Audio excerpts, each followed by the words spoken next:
No meio do sertão nordestino, onde a terra rachada se estendia até onde a vista alcançava, havia uma cabana abandonada que ninguém ousava entrar.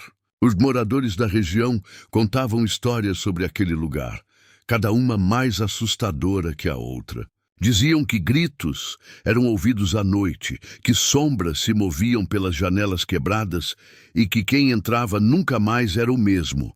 A cabana ficava isolada, a cerca de 3 quilômetros do povoado mais próximo. Sua estrutura de madeira estava corroída pelo tempo, com telhado meio caído e paredes manchadas pelo sol inclemente. Arbustos secos cresciam ao redor, como se a própria natureza evitasse se aproximar demais. As crianças faziam apostas sobre quem teria coragem de chegar até a porta, mas ninguém jamais aceitava o desafio. Tudo mudou quando um homem apareceu no povoado numa tarde quente de setembro. Ele era diferente dos moradores locais.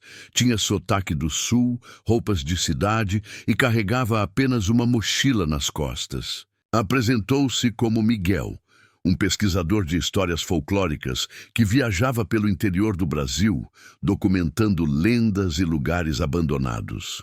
Miguel ouviu falar da cabana no primeiro dia. Na venda do seu José, enquanto tomava uma água gelada, escutou os homens comentando sobre o lugar amaldiçoado. Sua curiosidade foi despertada imediatamente. Ele não acreditava em maldições ou fantasmas, mas acreditava que toda lenda tinha um fundo de verdade. Uma história real, escondida por baixo das camadas de medo e superstição. Apesar dos avisos de todos no povoado, Miguel decidiu investigar. Pegou sua câmera, uma lanterna potente, e seguiu pelas trilhas secas até encontrar a cabana. O sol estava começando a se pôr, tingindo o céu de laranja e vermelho, cores que faziam a velha construção parecer ainda mais sinistra. A porta estava entreaberta, rangendo com o vento. Miguel empurrou-a devagar e entrou. O cheiro de mofo e madeira apodrecida invadiu suas narinas. Havia pouca mobília.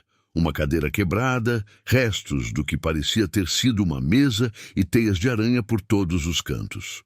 O assoalho de tábuas largas rangia a cada passo que ele dava. Enquanto fotografava o interior, Miguel notou algo estranho. Havia marcas no chão, como se alguém tivesse arrastado algo pesado, repetidamente, sobre as mesmas tábuas. Certas áreas do piso pareciam mais gastas, mais limpas que o resto. Seu instinto de pesquisador o alertou. Havia algo ali que merecia atenção. Ajoelhando-se, Miguel examinou as tábuas mais de perto. Algumas estavam soltas. Com cuidado, ele começou a levantá-las, uma por uma. Madeira estava surpreendentemente mais solta do que parecia, como se alguém a tivesse tirado e recolocado muitas vezes. Abaixo havia apenas terra compactada, mas Miguel continuou investigando. Foi quando ele chegou ao centro da cabana que encontrou algo diferente. Sob 3 tábuas específicas havia uma abertura. Não era apenas terra, era uma escavação intencional. Miguel iluminou com a lanterna e seu coração acelerou. Havia degraus de pedra descendo para a escuridão, um túnel. Alguém havia construído um túnel secreto sob aquela cabana abandonada. Miguel desceu com cautela. Os degraus eram rústicos, mas sólidos, talhados na rocha. O ar ficava cada vez mais fresco, à medida que ele descia. Depois de cerca de 20 degraus, chegou a uma câmara subterrânea. Era maior do que ele esperava, com paredes de pedra e um teto baixo sustentado por vigas de madeira. Ali, à luz da lanterna, Miguel fez uma descoberta extraordinária. A câmara estava cheia de objetos antigos, baús de madeira, jarros de cerâmica, ferramentas antigas e, mais surpreendente, dezenas de livros e documentos cuidadosamente embalados em tecido encerado para proteção contra a umidade. Miguel passou horas examinando aqueles materiais. Lentamente, a história real começou a se revelar. Os documentos datavam do final do século XIX e início do século XX. Eram registros de uma rede secreta que ajudava pessoas escravizadas a fugir, mesmo após a abolição, quando ainda existiam fazendeiros que mantinham trabalhadores em regime de escravidão ilegal no interior do país. A cabana não era amaldiçoada.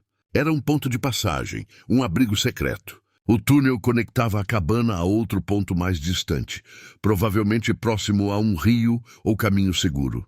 As histórias de gritos eram provavelmente ecos distorcidos de sussurros e movimentos noturnos.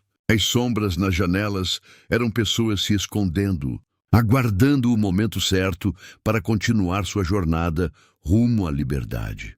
Entre os objetos, havia também pertences pessoais, medalhas religiosas, fotografias desbotadas, brinquedos de criança feitos à mão. Cada item contava uma história de coragem, de famílias que arriscaram tudo por liberdade. Havia cartas de amor, bilhetes de esperança, orações escritas em pedaços de papel que sobreviveram ao tempo. Miguel encontrou ainda um diário, escrito por uma mulher chamada Josefina, que mantinha a cabana.